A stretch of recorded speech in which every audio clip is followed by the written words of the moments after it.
Students deserve absolute respect and regard. Choose the kind of professor you want to be and perform it. Go in there letting yourself, not trying to impress them, but go in there and try to connect. Welcome to the CFI Faculty Lounge Podcast, an outlet created for continuous learning and actionable insights for faculty.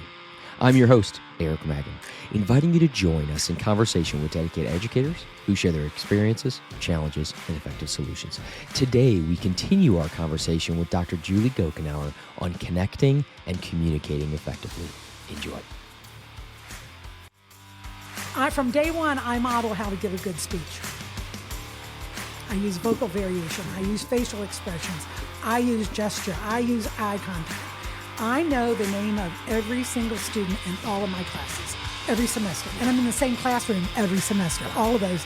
And that shows that I care. I mean, at the end of the stuff, she took the trouble to learn all of our names. And then when I talk to them about you have to look at your audience like you're connecting with them, just like I do when you all lecture.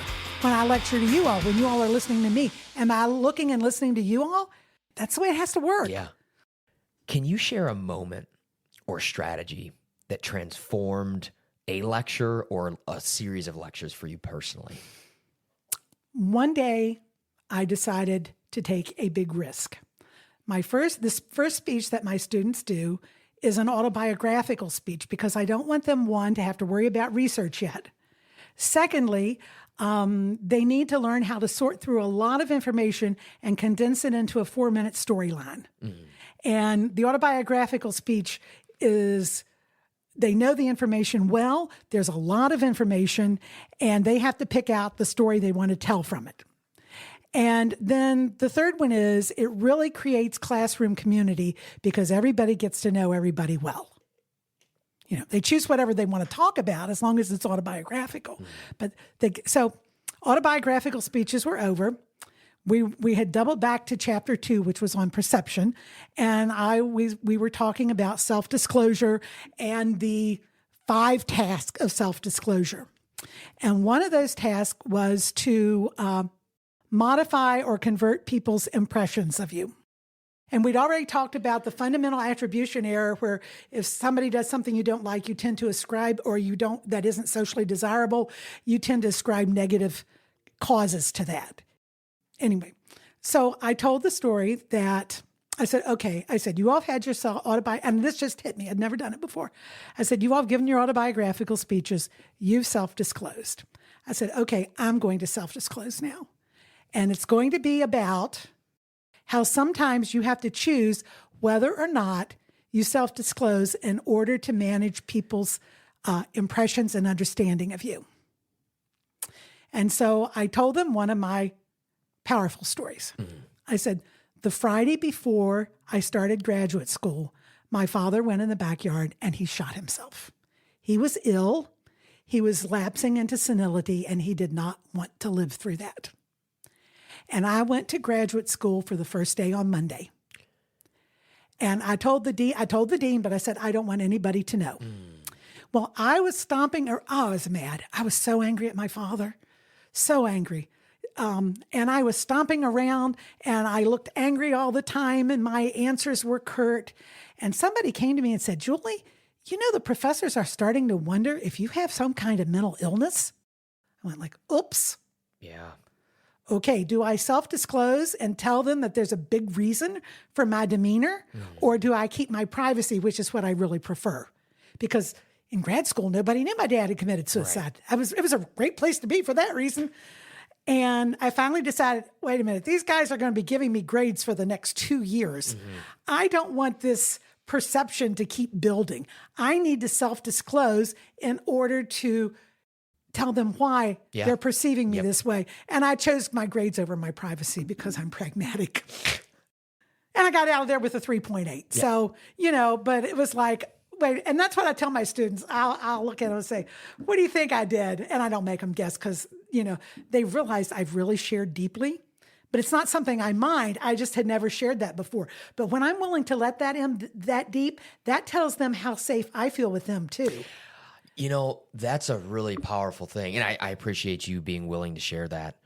I have similar thing, not the exact same things, but I have similar very powerful situations that for a while I thought were going to be taboo, and I'll share it. So my brother lost his battle with addiction. He overdosed in 2017. And for the longest time, I thought that was a mark on me. And what I actually realized was when you share stories like that, are you familiar with Brene Brown's Oh, yes. work? So it's impossible to be vulnerable or show vulnerability without being courageous. And I think what that does is it shows this person who's supposed to be my teacher or is my teacher, my professor, my lecturer, etc. And they're supposed to be leading, and they're on purpose telling me something. And it's not in a manipulative fashion, but it's in a way that genuinely says, this is what happened to me, and stuff happens to me. I am a human being, and stuff happens to me.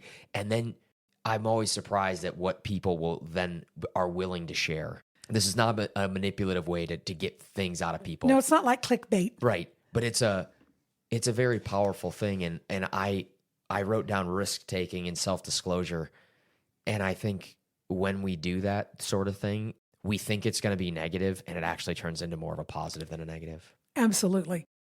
When I can do that, they go, wait, she took a risk. Nothing bad happened. Well, if I take a risk, maybe nothing bad will happen either. And that's modeling. And that's, yes. And that's where back to leading the class. What are essential ingredients of an engaging lecture for listeners if they want to try to level up their communication? And they might not be as passionate as you are, but how could they put together a recipe, if you will? I think that it would go back to those 3 rules of communication that are mine. They were in my dissertation, but I developed them after my master's thesis. 1, the personal is contagious. The personal being contagious is either it's personal for you or it's something that they can take personally as well. Okay. So if you can recall, even if it's like, well, you've ever had one of those professors who they are completely monotone, and they'll either know one or had one or know somebody who complains about one. And that's a personal experience that they can plug into. We talk about fact-only content responses. And so I said, okay, be honest with me. Who in here's gotten a traffic ticket? And some hands will go up. I say, were you able to talk your way out of it? But again, that's a personal experience that you can give them. And those things then become hooks that the lecture content can hang on inside their head. So that's the personal is contagious. Doesn't necessarily have to be you. I think for a communication class, it has to be. For a mathematics class, good grief, no. You get my drift? Yep, absolutely. It does not translate the same. Now then, the universal is found in the specific. So I like to give the students usually the universal first. And very often then I will, even though it's not group communication, I will break them into small groups, and then I will give them detailed worksheets that they can actually give them enough information that they can dig deep for responses. So then it becomes their content. Okay. And that is when the universal is found in the specific. Here's the universal. Okay. Answer these specific questions that pertain to the universal that I just told you about before I gave you the worksheet. And then we get back together and we talk about what they learned about the universal by actually doing the examples on the worksheets. So that in this case is the universal is found in the specific. It's based on the idea that you can look at a great big field of flowers, a photograph of a big field of flowers, none of the flowers stand out. You zoom in on it and you can really see what a specific flower or two looks like. And then you can put that in the context of the big field of flowers that you saw. So the universal is found in the specific, and then we learn what we discover. That's it. Now that doesn't sound, that's probably not enough of a recipe. No, but that's your recipe. Yeah, that's my recipe for it. And honestly, if you just want to connect, feel like you want them to fall in love with your content too. Make them want to ask that content out for a date. I like that. Tell them why it's as exciting as the most beautiful girl or guy they've ever dated. Why you fell into love with it. It's exciting. Use analogies. Yeah.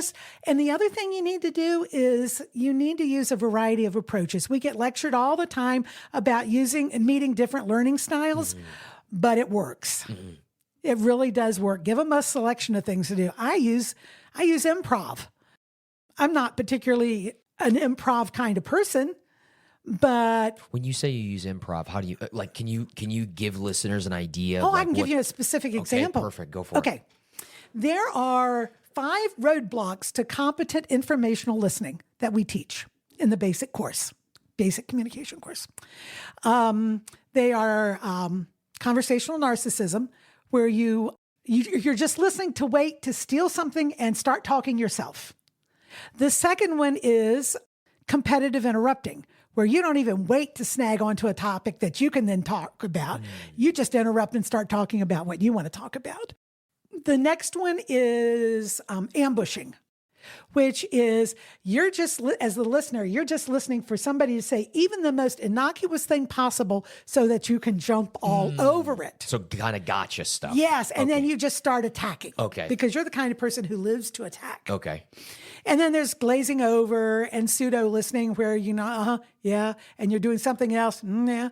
And so what we do is I come up to the front of class. I sit on I walk all around my class all the time because it's very hard for me to stand with this really bad hip. It's easier to pressure release, so I move around a lot. And I sit on my stool, and I'm the person who is the bad listener, whatever those behaviors are. And so one improv, it's Thanksgiving. For some reason, all the relatives are at your house this year, and they're even bringing your great Aunt Mildred over from Shady Brooks Nursing Home. And your great Aunt Mildred is the kind of person, when she arrives, everybody backs up against the walls and tries to sneak out the door. All of a sudden, the guys are playing touch football in the yard. The guys are smoking their after dinner cigars now on the porch. The girls are upstairs watching influencers video, and your mom is in the kitchen going, oh, thank goodness, I've still got the potatoes to mash. I've still got the gravy here. And she pushes you straight in the family room toward great Aunt Mildred. What do you say? Almost always they say, good afternoon, Aunt Mildred. How are you? I've got them. What do you mean, how am I? How can you ask a question like that? I'm 89 years old. I have heart disease. I have gout. I have sciatica. How dare you ask me that kind of question? Well, how do you think I am? Though, I really shouldn't expect anything different from you. After all, you are your parents' child, and they have always been. And off we go, and everybody laughs. Not that one so much. They're a little bit shy of that one. But the others, then after I demonstrate how to do it, then I have them do it to me. They might not do ambushing, but they'll do the others. Yeah. And one semester, I had a student. I still remember her name. I'll tell you her first name. Her first name was Khadija. And it was the first semester I'd ever used that improv. And she was in the back of the room, and she raised her hand, and she said, Dr. G, that happens at my house every holiday. And they get it. They see the whole picture. I guess I didn't realize that I use sort of an improv. I always call it a game, but it essentially is an improv. And I call it, we're going to play a game. It's I'm your annoying friend at the gym. So I teach strength and conditioning, and I basically just act like their friend who wants to get knowledge from them for free without paying for it. And I ask just ridiculous questions like, hey, they give me this, and I say, well, what's that? And I take them on, and they finally say, okay, Dr. Magrum, can you stop playing my annoying friend at the gym so we can talk about this? And I think that is a really playful way of doing it. And I also think it's a fun way of doing it. It's a fun way of learning. You have to shake it up. You can't walk in and expect them to pay attention when it's the same way every time. Now, you do need those classroom rituals. Absolutely. I mean, students need to know what to expect. But inside that framework, you better shake it up. Now, I'm going to ask a very simple question on the surface, which is, what do you think about if a professor were to say, I know I've had a good lecture or an engaging lecture if I've had fun? Absolutely. I was an editor for years for one of the largest media sources in Australia. Here in Virginia, I worked for them, but they were in Australia. I was here. We had a satellite office in North Carolina. But when I was an editor, our senior editor, who was from Australia, said, if you're not having fun anymore, it's time to quit. Absolutely. I say that because on the first day of class, I tell my students, I said, end of the day, if we're having fun in here, we're probably learning a lot. I said, if I'm not having fun, that certainly means you're not having fun. And I said, but I need your energy. And if this is a sort of like us playing catch with a ball. Like, I'm going to throw you the ball.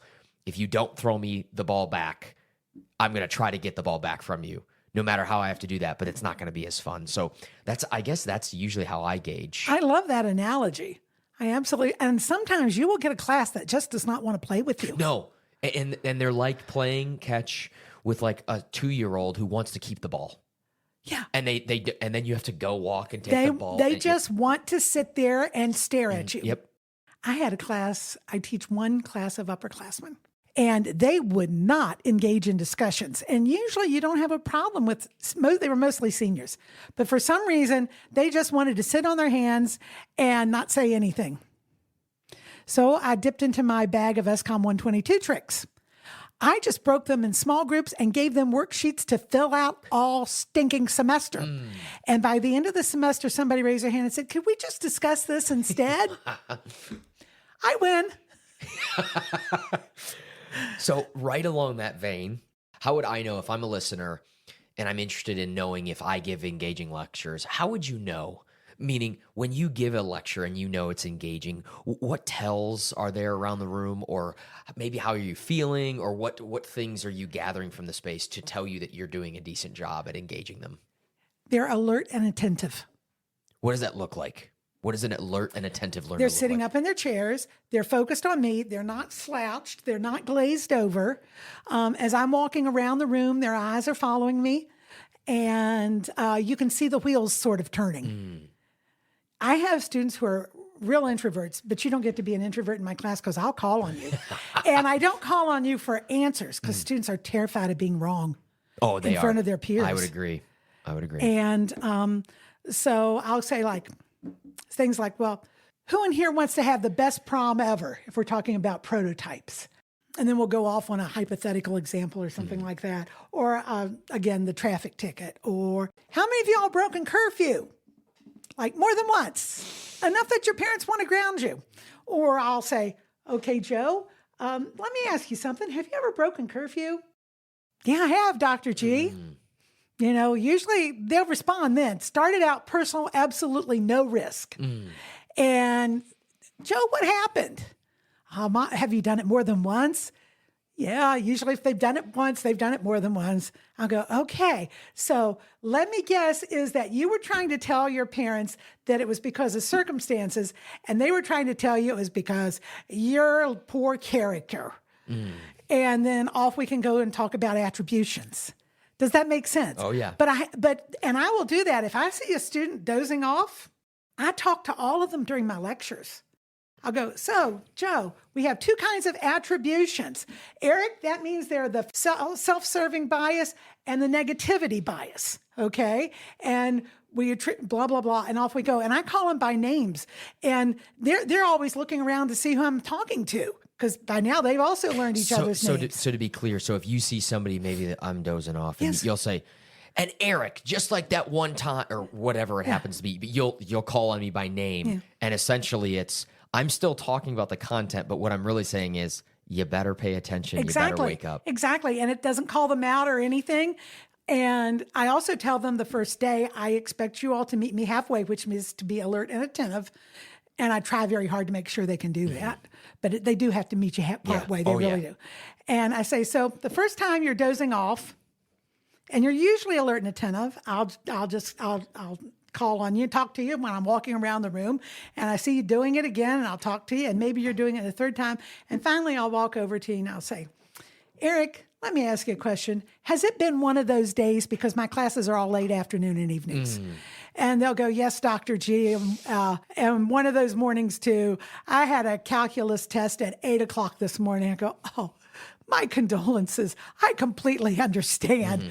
And I tell them, you don't get a little ding because you slept in class. because you know what? We all have to do it sometimes. And if you get grace and mercy because 9 times out of 10, you manage to show up and be alert. Right. And I had a student snore in class one time and I could not get him awake. He had changed meds and he was just snoozing away. And so finally, and everybody was laughing. When you snore, you can't exactly cover for the student, right? Nope. And so I said, okay, everybody, we're going to do ham sandwiches. So I had everybody stand up, and then it's when you say ham sandwiches very solemnly, and ham sandwiches very excitedly, and ham sandwiches very happily, and ham sandwiches very sadly. And ham sandwiches very excitedly. And of course, that woke him up and he was completely disoriented and he got himself on his feet and looked around and finally figured out what we were doing. And then he was awake. We sat down again. But you don't want to ever shame a student. Right. Never shame a student. And that's why if they keep doing it, that's why I just say, you know what? I understand. You want to create an inviting, because that would go against, though, your authenticity. Oh, well, yeah, no. Students deserve absolute respect and regard. Absolutely. I tell them we have different roles. We're different experts. I'm an expert at teaching. You're an expert at learning. You've been doing it for the last 12, 13, 14 years, 16 in some cases. Yeah. You're the experts at that. If it's not working, unless they're just being really sullen, most of the time it's my fault. I haven't figured out how to turn the key on. So speaking of turning the key on, what role does vocal delivery and physical presence play in your lecture style or in engaging lectures? I think they're critical. They're critical in public speaking. Why wouldn't they be critical in lecturing? And now, for listeners that aren't familiar with what those things might mean, can you break down some of those things, particularly vocal delivery, yes, and then physical presence? Okay, vocal delivery consists of how you use your voice. Vocal variation, that is a skill we teach in SCOM 122 and 123 because you use your voice to communicate, not just your words, but nonverbal communication relies on your voice. If you want to create emphasis, you can raise your voice or you can lower it and whisper because everybody's going to lean in to hear what you're whispering. You can sound excited. You can sound solemn. You can indicate now you're going to say something funny or make a joke. Or you can drop down and have a very serious tone to let people understand that this is serious content. Nothing is worse to talk about something that's supposed to be really interesting and your voice not sound like you're interested. That's a contradiction. And in that case, students go with the nonverbal. If you don't sound like you're interested, they're going to assume it's not interesting. They're not going to pay attention to what you're saying. Because if there's a contradiction between what you're saying and how you're saying it, and you have to resolve, as a student or anybody else, you have to resolve that contradiction, you're going to go with a nonverbal because you think it's more authentic, and it usually is. And then it's just a matter of if you change the vocal variety from one thing to the other, then that keeps them on the ball because it's harder to glaze over because their brain thinks, oh, maybe I better pay attention to this. Whereas if you're going on in more or less the same tone and pitch for the entire lecture, you ain't going to wake them up. Why do you think we have laugh tracks in television shows? Why do you think so many sitcoms now use loud voices and strong phrases and things like that? Gone are the days when it was, Leave It to Beaver and everything. The loudest they ever got was a Wally.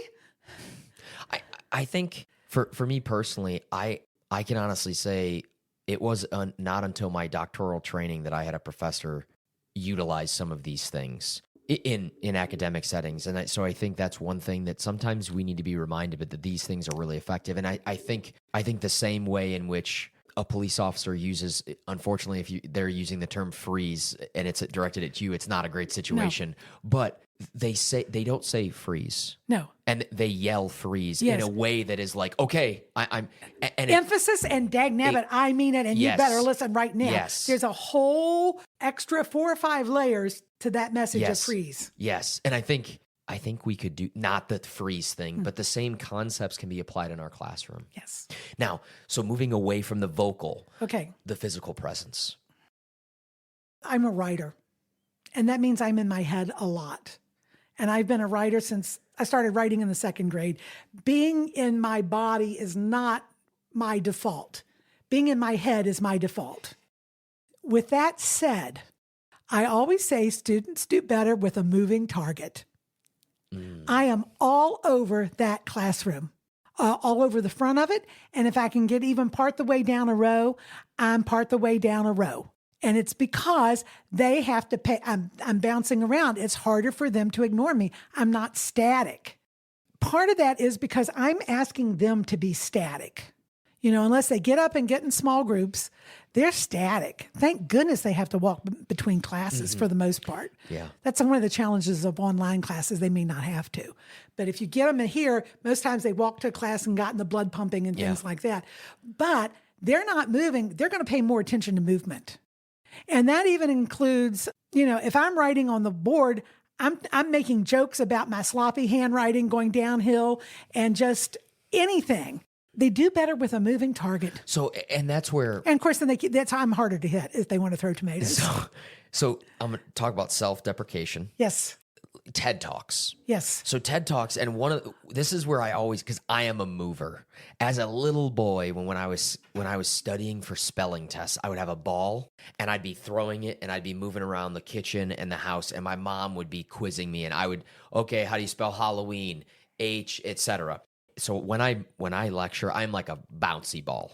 And then the person who utilized the elevation and pitch and tone, etc., and had done so really well, he said, Eric, there's a reason in TED Talks they have that carpet that you have to stay on.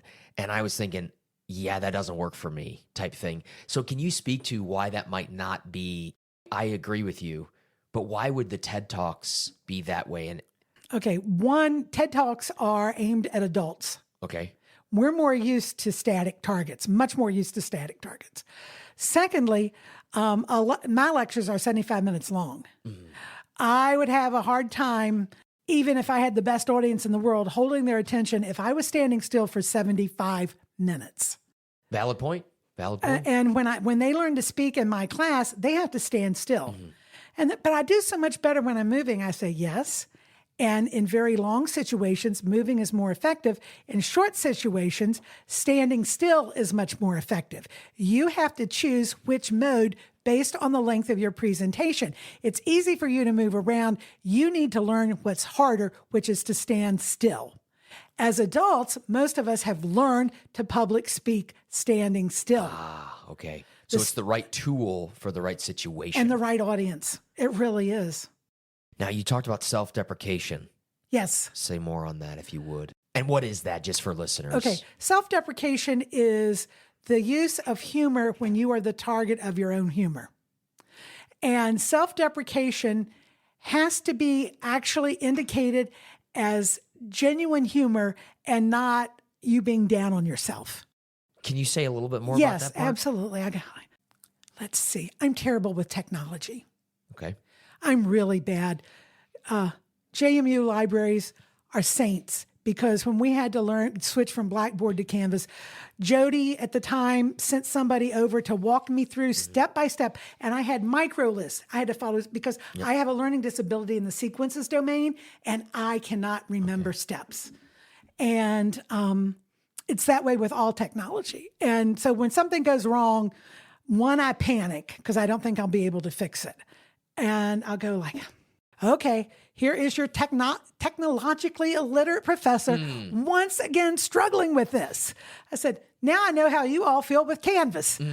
Things like that. Does this make sense? Absolutely. And I will add one for myself.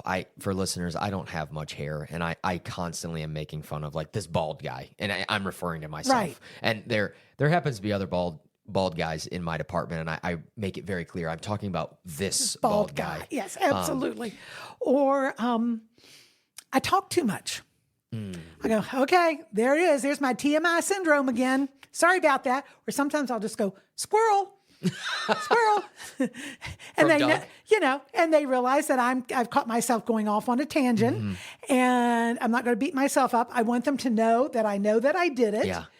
But that's a way to do it. Squirrel. I love that movie. You're talking about Up, Yes. right? Okay. Yes. I love that movie. And I do actually use that one in class. How has your background in journalism and public relations influenced your lecture delivery? Audience is key in both those genres, and I consider both of them genres in a way. Public relations writing is a genre, I would say. Audience is key. When you are preparing your content for either magazine, newspaper readers, you're preparing your content for public relations content consumers, if you're preparing it for social media, you have to keep your audience in mind when you're shaping that content. Your job is to get them to read. Your job is to get them to agree in the case of public relations. And you, in those genres, in those fields, you cannot separate audience and content.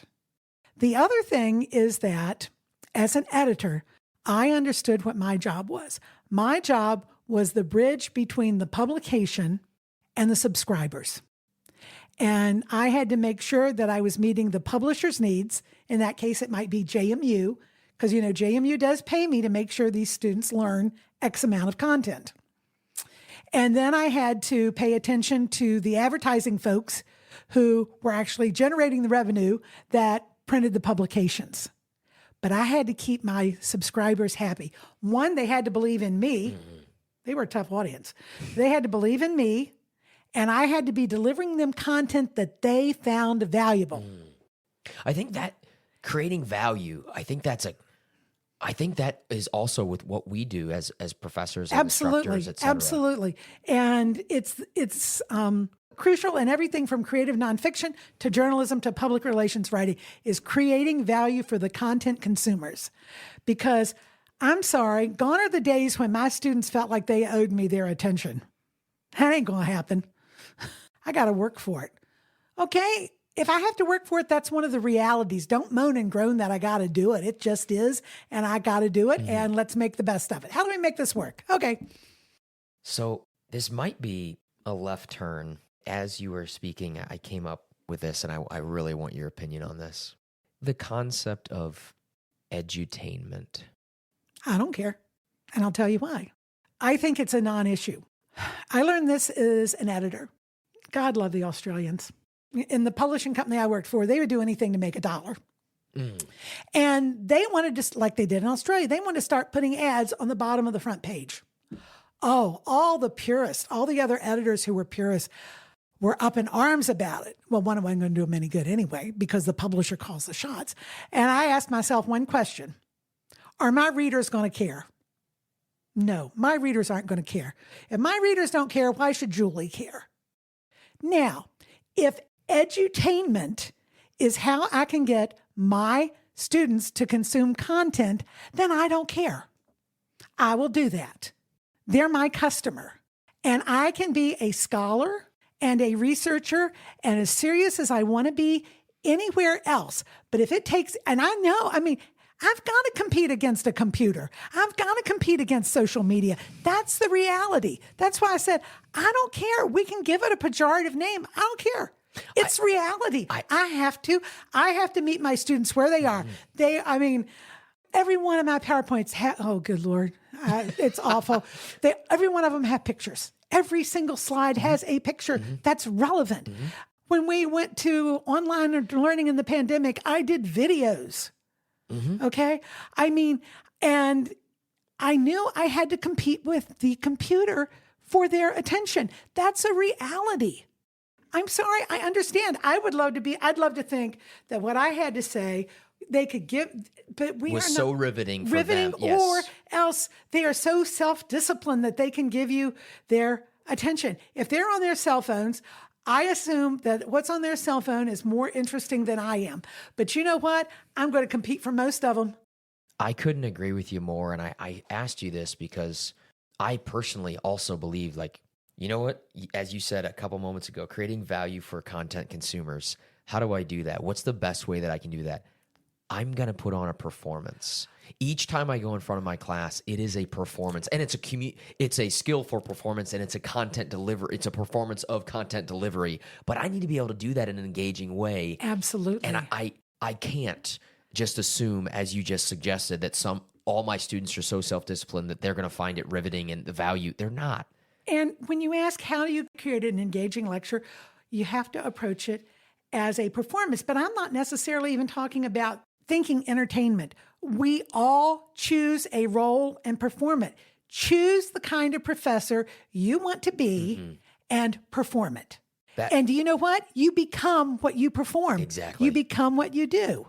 You can start out being a really crappy dad because you had a really crappy dad and you've got this baby and you don't know what to do with it, but you keep showing up and you trying to be the best dad you can. And one of these days you'll be the best dad you can, even on the days you feel like being a crappy dad. Yeah. And it really is. And communication scholars know this. We know that all roles are performative. And so that may be easier for those of us in the School of Communication Studies than other folks, because I think we've got a great bunch of profs. And we sort of know that this is a role you step into, and you choose the kind of role you want it to be. So choose the kind of professor you want to be. That's a perfect segue. You could not have segued better for those who are new instructors who struggle with student engagement during lectures. What advice would you give them in deciding to choose or to help them choose to be an engaging professor? In other words, what advice do you give to those folks who want to be more engaging? Honestly, if you're looking for a how-to trick, the how-to trick I would do would be sit down and write a letter to myself and talk about the kind of professor, instructor, lecturer you want to be. I think that would be the start. So you get a clear idea. This is the ideal. This is what I'd like to be. I think these things are going to give me problems.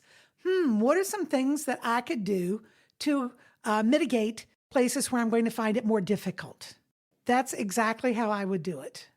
I love that letter to myself. I think I might steal that as an assignment in one of my classes. I love that idea. And I think it would be equally as helpful for somebody who's trying to become more engaging or in any part of their life. That would be very, very helpful. Reflection is the most powerful tool we have. Reflection first, listening second. I couldn't agree more. So last question, yes, or at sir. least I think, for incoming faculty, if you could go back in time and meet yourself before your first day at JMU, what advice would you give yourself and why? You're not expecting this, but your first day in front of a classroom of freshmen, you who have never been terrified of public speaking ever are going to be so scared when there are 30 freshmen looking up at you. I had been a trainer for years. I'd been a train-the-trainer for years. I had taught adults. Over at EMU.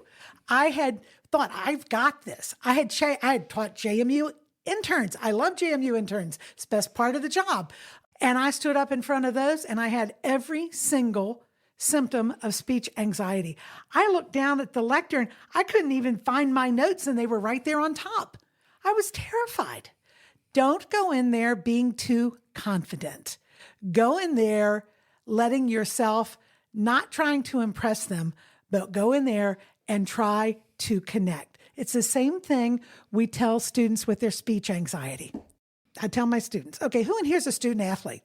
I said, how interested are you in winning? Well, everybody who's a good athlete is. Absolutely. Well, folks, that ain't going to do you any good in your speeches because this is not a contest.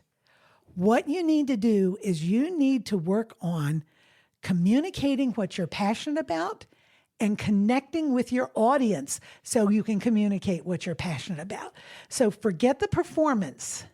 And I would treat it like entering a new community. Does that make sense? You want them to know you, and you are a community that's gathered for a purpose, which is to absorb this content, to wrestle with this content, engage with it. If you're teaching it, you better think it's important. Even if it's not your cup of tea, because professors get assigned courses to teach that aren't their cup of tea. And I still think I could do okay. I just would take what I'd learned by now, teaching what I love. But I think that's actually what I would tell them. It's not that kind of a situation where you have to come out on top. This is a kind of situation where you are building rapport. As you know, when you begin an interview, the very first thing you have to do is build rapport with your interviewees. That's what I teach in Principles and Processes of Interviewing. I would tell myself then, don't worry about it. Go in there, build rapport, tell them you've had all this experience, you have never taught freshmen, we're going to be on a learning curve together. I ask grace and mercy for me, I'm going to give them grace and mercy, and we're going to figure it out together. I would have been much better off. I would have gotten over being scared a lot quicker. In fact, I wanted to quit. After the first day, I was thinking, oh my gosh, how do I get out of this? I've signed a contract. What am I going to do? And now it's the thing I love most. And those sound like wise words to me. We've been speaking with Dr. Julie Gochenour. Thank you so much. My pleasure. That's it for today's episode of the CFI Faculty Lounge Podcast. A big thank you to our guests, the CFI Ops team, Sarah Rush, Zach Williams, and most importantly, you, our listeners. If you enjoyed this conversation, be sure to subscribe, leave a review, and share it with a colleague. To stay updated on new podcast episodes and other faculty development opportunities, join our listserv by clicking in the link in the description. Thanks for listening, and tune in next time for more meaningful conversations about teaching and faculty life.